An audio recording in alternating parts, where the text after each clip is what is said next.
Big 550 KTRS. Anybody hear Frank Opinion show a couple weeks ago? He was talking about something that really affected me.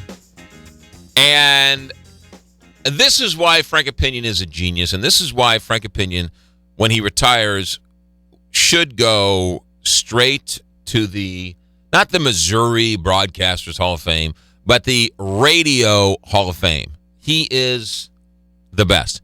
He's insane, but he's the best. So a couple of weeks ago, I went to the outlet mall, the one where everyone goes to, not the other one. The one closer to the river, that one.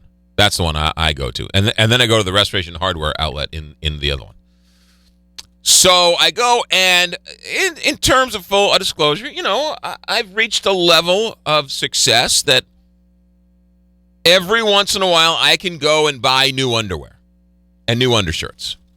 And so I'm not ashamed. I'm proud to say that I've reached a level in my life where, unlike college, where Jerry Seinfeld would tell you that, men would wear underwear till it ceased becoming actual cotton, right? Right? Well, I've now, those I throw out and I buy new ones. And that's the place in life I find myself that I can go to. We stop ragging. We get it. Okay. We get it. That you're big shot. Big shot. Go get new underwear. I can buy new underwear. So I buy this underwear, and lo and behold, now, who checks the underwear, right? Nobody checks the underwear. What do you mean checks? So you go and you go into the store, you're like, I like that kind, I like that brand, this is my size, I'll take 4 packs, right? So you buy the 4 packs. You go to the underwear to the undershirt side. Okay, this is the kind I want, that's the kind I like. Give me 4 bags of that size. Okay, great, thank you very much. I walk out. Whatever. And I'm off and running. Okay. So I take them out of the pack, I throw them in the washing machine, I wash them first. Oh, you pre-wash. I pre-wash. And then I put them in the drawer, and then when I need them, I pull them out, and I put them on. So later on in the day, I got to go to the bathroom. And lo and behold, the underwear I bought doesn't have a hole to go to the bathroom in. It doesn't have... Are you sure these are men's underwear? Yes. I had to question you. They're men's underwear. So I'm thinking to myself, what kind of man's underwear doesn't have the hole? The slot. Right, exactly. The wraparound. So... I'm thinking to myself, what is going on here? What is that called? I don't know what it's called. So 2 days later, Frank Opinion starts, the same thing must have happened to him, that he bought this underwear, his wife bought him this underwear, and it doesn't have the entry point. Was it a faux entry point? No, there's You get like a jacket, sometimes the pocket's sewn up or something like that. Yeah, no. It's not there buttoned, and then sewed up. Seam. It was not there at all. And in terms of full disclosure, there's a little bit of a pouch area for everything else. So it's clearly men's underwear, but they don't have the little hole. So I'm driving around town kicking myself like this is the greatest topic in the history of mankind, and Frank is smart enough to, and I'm like, I never would have said that on the air. Never in a million years would I have talked about this on the air. So my hat's off to Frank Opinion. That is bizarre. It is bizarre. So, and it's so annoying because everywhere you go, you have to sort of finagle. You have to sort of, So you're like the 6-year-old that drops his pants down to his ankles. You kind of have to sort of work around the issue, which is a little daunting when you're in New York City and you're at a Broadway musical and it's intermission. What are you doing over there, buddy? There's not a hole.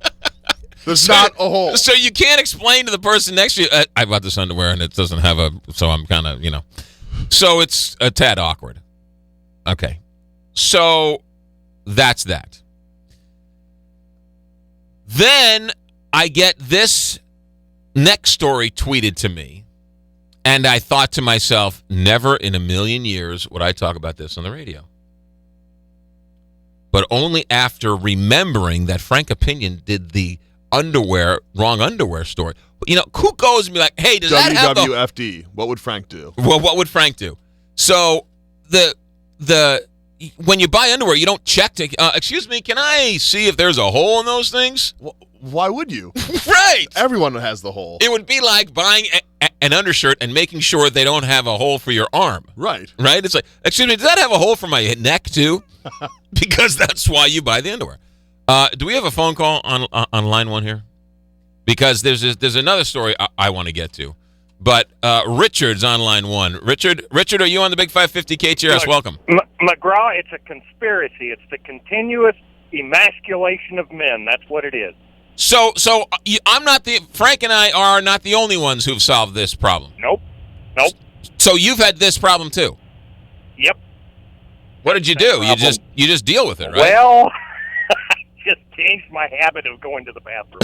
Well, I mean, I've actually thought about. People are staring. Like, what are you doing over there, buddy? I have actually thought about taking scissors and like creating my own hole. That's pretty extreme. Yeah. Well, all I need is a little pinhole. See what I did there? Oh yeah. Well, I'm not going to go there either. Richard, thanks for the phone call. All right, take care, buddy. All right, so I'm not the only. Well, clearly because they're making all this underwear. I'm dumbfounded. I know. I was too. How's there not a hole? I know. So I bought new underwear for this Alaska trip, and I was like fishing through the bags to make sure it had the hole. You must look like the freak, like going through the egg carton, making sure every egg's perfect. I know, but it's a real issue. Look at security over here in men's undergarments. There's some man rummaging through the men's underwear. He's putting his fingers through the underwear. That's confusing. Security. It's a new fetish. It's true. Okay, so then this morning I get this story. Do you have the story ready to go? Oh, I have it ready to go. And we got the audio ready to go? You're going to need this, aren't you? Okay. So I get tweeted this story out today. Somebody tweets this story out. And it's from Channel 5. So I know that it's FCC approved. And it's from Gannett. And it's from Gannett. And it's from a man in Battle Creek, Michigan. And the headline is Man with 100-pound scrotum told to lose weight. So I thought to myself, okay, that clearly is some type of spam. But for some reason I clicked. So you immediately click on it. Good thinking. And it turns out it takes me to the KSDK.com page, and there's a story about a man who has a 100-pound scrotum. So I turned to Andrew, and Andrew says, when are you talking about 9 o'clock? I was like, I want to talk about the man who has a 100-pound scrotum. He's like, no, seriously, what do you want to talk about? So then I was like, no, seriously, the man has a 100-pound scrotum. It's not a panis. A panis, is that ring of belly fat underneath your belly. You know that? Just below the belt. Right. That's called a That's not your belly. That's called a panis. And that's between your belt line and your manlyhood. And that sort of grows and gets a layer of fat, and that's a panis. That's not what this man has. This man actually has a 100-pound scrotum. So without further ado, we're going to play this story for you. Because what would Frank do? Frank would play this story, and basically I'm into just stealing Frank's show before he does his show. So without further ado, listen to this story from a man in Battle Creek, Michigan. When I go out, people do look.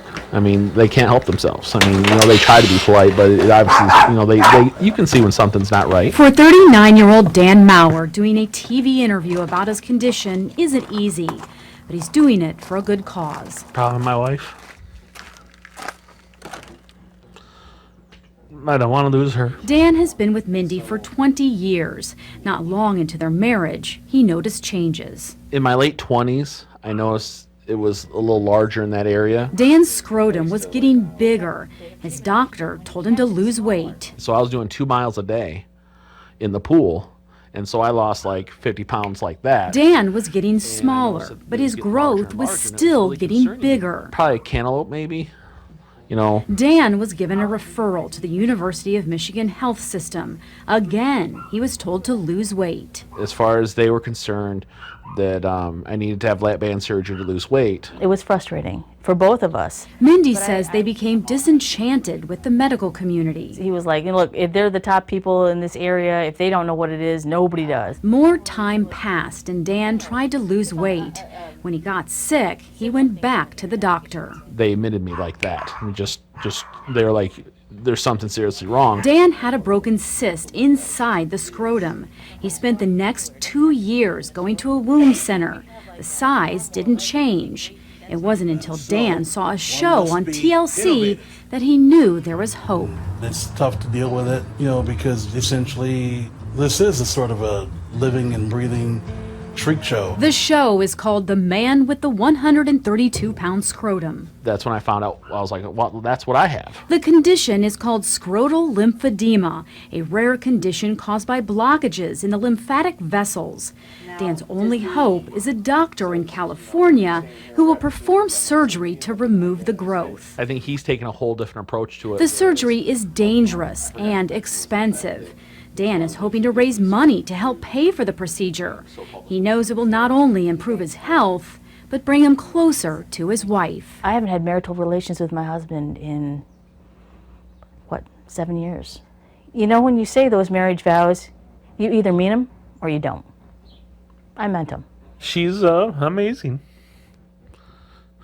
Me personally, I don't see me being worth it. But she is to me, so that's why I'd go through all this.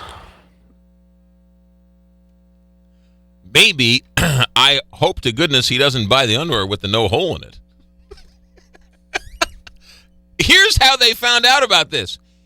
It's $20,000 for the surgery, so he made a GoFundMe plea. He's online.